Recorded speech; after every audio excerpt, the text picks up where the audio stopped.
These aren't the stories your mother told you. No, these are the other stories.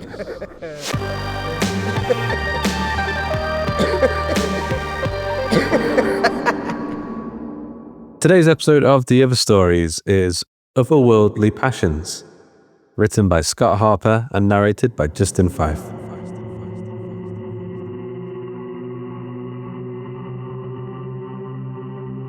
Arthur Holmwood, Lord Godalming, sweat like a common man as he bore the ungainly human burden splayed across his back through a corpse of yew and juniper trees, his heart hammering against his sternum. He dodged tombstones and circled around mausoleums as he traveled across the Kingstead churchyard, which had become an unwelcome fixture in his life. The night air was bitter cold, causing condensation to rise from the sweaty skin of his face and neck. A gibbous moon bathed the grassy ground and leaves in argent light, turning vibrant green to gleaming silver. Arthur kept a keen eye out for the sexton, but had managed to avoid him. He made the familiar trek to the West End Revolt for the first time without allies. He was on his own this mission, and could only imagine the distress it would cause his friends should they discover what he was up to. Arthur stepped out of a patch of alder trees and stood before the stone tomb. He roughly settled his hostage to the ground. The man had been unconscious during the carriage ride to the churchyard, but had gradually revived while being transported. He attempted to scream, but was stopped by the thick scarf Arthur had used to gag his mouth. Arthur retrieved the key given to him by Van Helsing when he inherited the property after Lucy's first death and opened the creaky door. Then he dragged his bound, struggling hostage down into the stale Stygian depths, the unnatural cold saturating the vault, increasing with each step. Arthur settled the frightened man against the newest coffin. The tomb remained undisturbed from the last time he visited. Bits of the crumbled, rotting host Van Helsing had used to temporarily blind the coffin's occupant were scattered on the ground, along with dead, wilted flowers from the funeral. 2 used wax candles, striped with drippings that formed black puddles at their base, sat on nearby coffins, along with a dark lantern. Arthur shuddered, remembering the bloody horror of his last visit to this necropolis. At the unrelenting insistence of Van Helsing, he'd pounded a wooden stake through the undead heart of his fiancée and love of his short life, Lucy Westenra. The old Dutchman had claimed that Arthur would be liberating her from darkness. Instead, Lord Godalming had consigned himself to a bitter hell of grief and regret, a black abyss flooded with guilt and sorrow in which he drowned every day. The captive man moaned, struggled against the ropes that bound his hands behind his back. Arthur regretted what he had done and intended to do to his hostage. This illicit behavior in diametric opposition to his Victorian mores. The man was a common pimp, selling flesh on the streets of London. Arthur had shadowed him on his rounds across the West End earlier in the evening. When the pimp was alone and unaware, he pushed him into a dank, dark alley where he knocked the man unconscious with a mighty hammer blow to the head.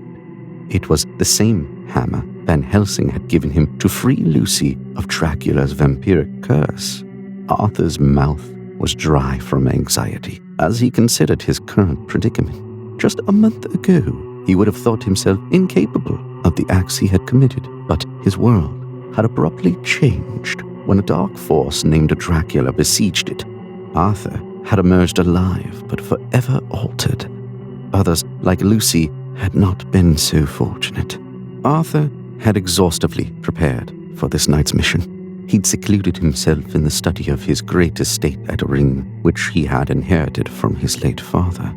Unable to sleep, he greedily devoured the books the old Dutchman had loaned him, ancient texts on the supernatural.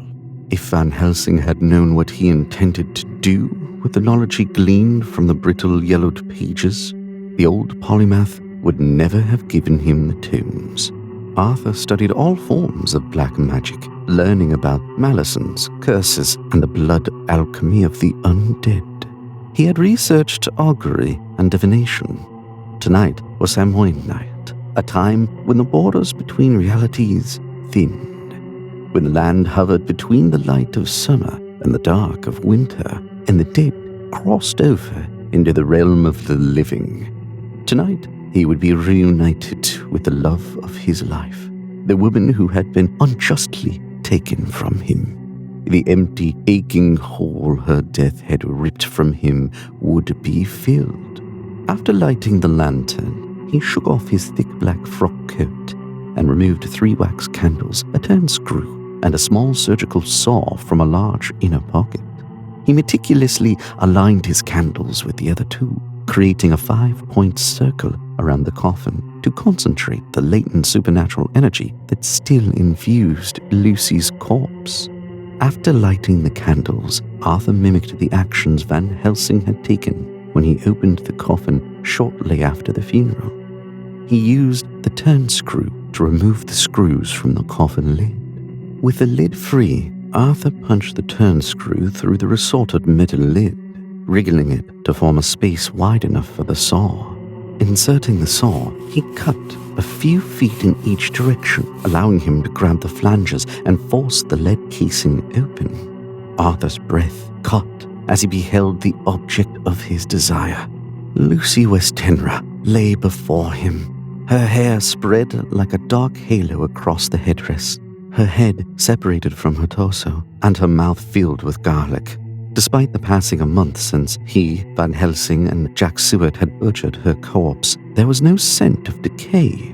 Lucy's blue eyes stared at him from the sockets of her winsome face, open as if waiting for him to free her. Desperation flooded his being. He'd used up precious energy carrying the pimp across the churchyard and was feeling light-headed. He was so close now. Arthur shrugged off the lassitude and removed the garlic cloves from her mouth, carefully avoiding the sharp eye teeth. He scattered them among the flowers and host on the floor. Then he gingerly nestled her head back onto the top of her severed spine, feeling the dead bones miraculously attach.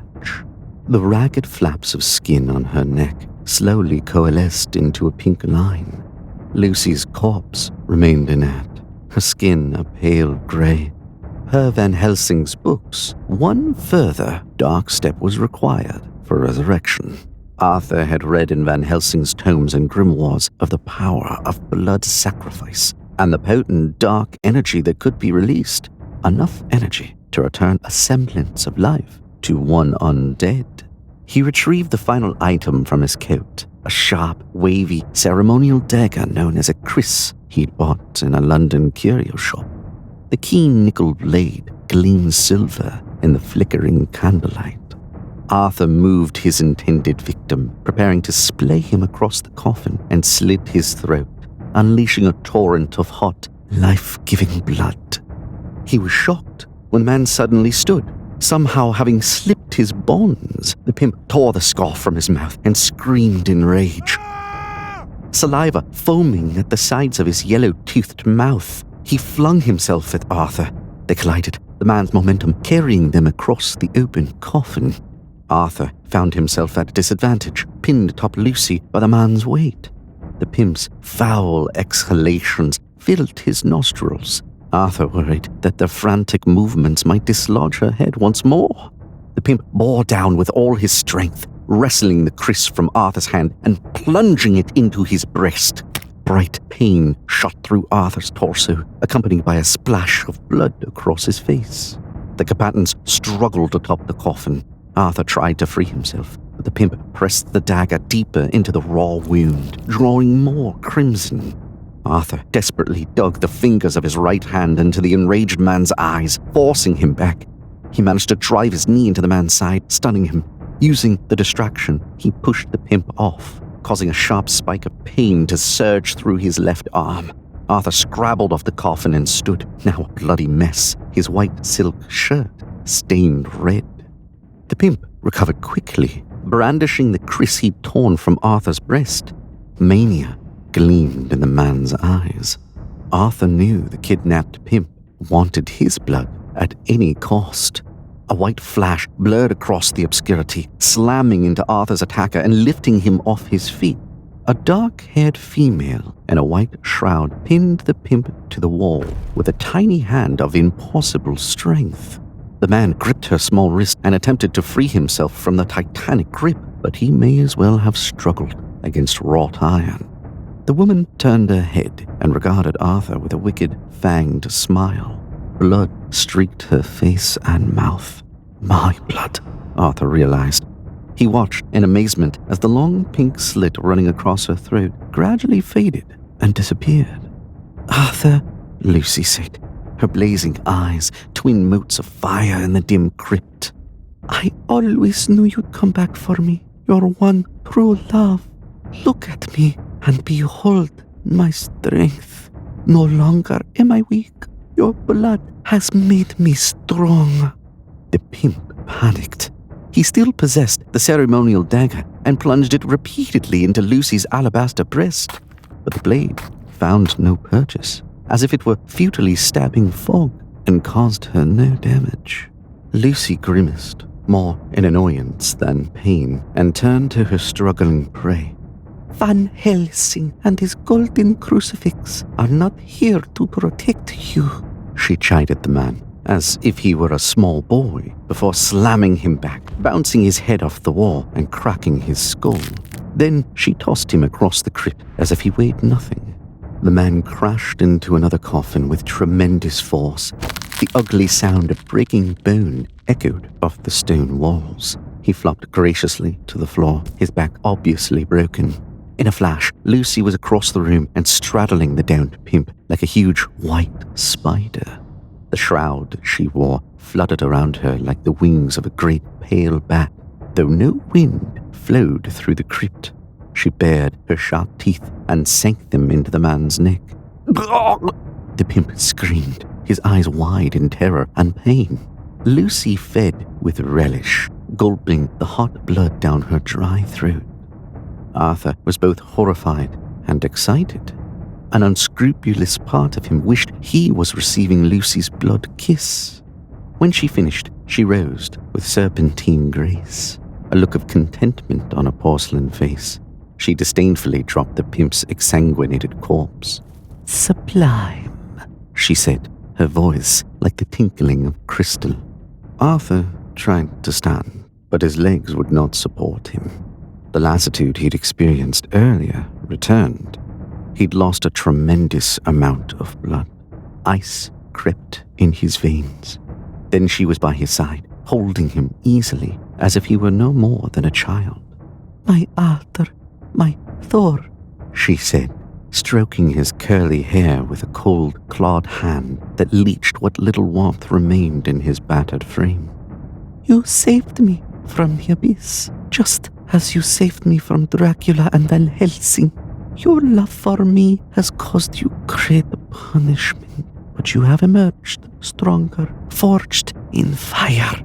Soon you shall be stronger still. Tears streamed down his face as all his pent-up joy and grief came surging out in great waves of unbridled emotion. He looked upon her, awed by her pale beauty.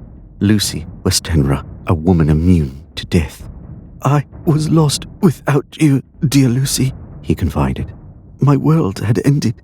Each day was an impossible, unbearable struggle, made indefinitely worse by the bitter knowledge that I was the author of my own demise. Only the thought of you kept me going. Only with you could I be sane again. Our love is timeless. Our story can never be finished. She drew a sharp-nailed finger across her breast. A thin line of dark blood oozed from the slit in her white flesh. She cupped the back of his head like a mother would her infant and nestled his face into the wound. Arthur instinctively lapped at the cold vitae, feeling it trickle down his throat. Her darkness infected him, spreading throughout his body. You need worry no more, my brave one. This world will become our night world. You'll never be alone again. We'll be together, always. Arthur took comfort in Lucy's words. Her burning eyes were his last mortal sight as he slipped from the light, awaiting resurrection in her arms.